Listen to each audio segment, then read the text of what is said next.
Hello, my name is Tabitha Lowdon. I'd like to introduce Aleisja Henry, who has worked in various government climate change roles in policy, projects and engagement. Communicating the seriousness of climate change, how can learning be designed so it builds hope, enjoyment and emotional well-being rather than fear or overwhelm? Engaging young people in the good news stories and what's happening in their local communities, which they live, learn and play.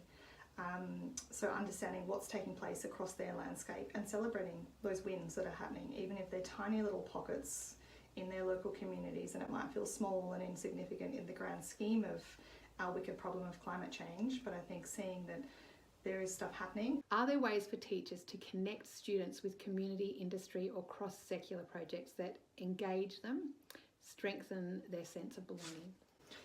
I think there's huge opportunity where students can do actual real projects and they can contribute to them. There's also opportunities for them to participate in citizen science events as well. I think they're really tangible ways where they can see the input that they have and get those real world experiences as well. So volunteering in their local not-for-profits and things like that are great, as well as participating in youth advisory boards, which happen at local, state and federal government levels, where they're seeking youth voices for input on policy and projects in this space.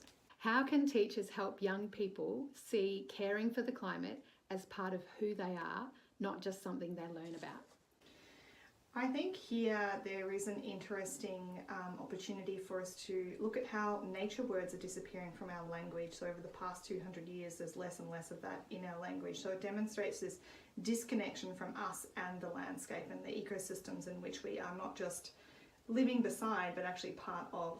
So in urban landscapes that can feel difficult to understand, but I think it's helping students connect with nature, whether that's through a pocket park in their local community or a beach or the neighbouring national park or their own backyard and the biodiversity in those spaces, and then the broader weather and climate patterns in which they live in. So it's that bringing them back into that felt lived experience of their landscape and that they are a part of it, not separate to nature and nature in its connection to climate change and those impacts. I think that nature grounding, nature immersion, nature place-based activities for students is really helpful. How should the Victorian or Australian curriculum evolve to reflect the urgency of the climate reality facing young people today? We need to make sure that the teachers and the education system is aligning with what the climate science is saying. Although that is quite alarmist, that's important to say, but also we need to look at the hope and the opportunity that young people can have in that space. What about climate change as a subject in itself? Yeah, I see it as an underlying thing that plays into all of those other subjects. So it could be in how we're communicating, so it could come into your English, and then your civic responsibility, which can come into your social studies, and then obviously the pure science aspects, which can come into your mathematics, physics, chemistry, biology, etc. I would like to see it interwoven across all of those elements rather than perhaps a standalone subject, or maybe there could be opportunity for both. What helps students feel that their actions and future career choices genuinely make a difference in addressing climate solutions? And it helps to just think of my little tiny contribution is part of a broader tapestry of contributions that everyone's doing. You know, sharing our knowledges and our learnings and our experience and our good news stories and our wins and losses and all of those things can help give you that sense of agency and that you're doing something to be part of the solution. What strategies help students see climate mitigation and adaptation as viable and exciting career options?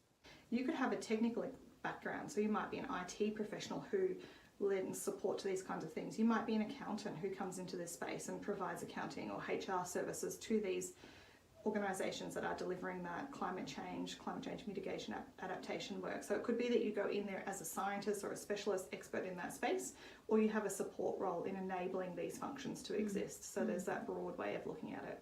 What gives you hope that today's students can help shape a better future for people and the planet?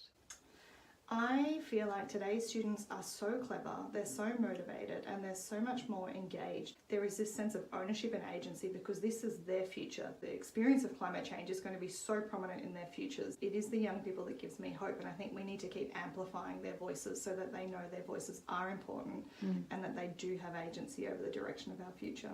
So centering their voices is really important, centering their voices in our decision making as much as possible. What do you see as the biggest opportunity for education right now?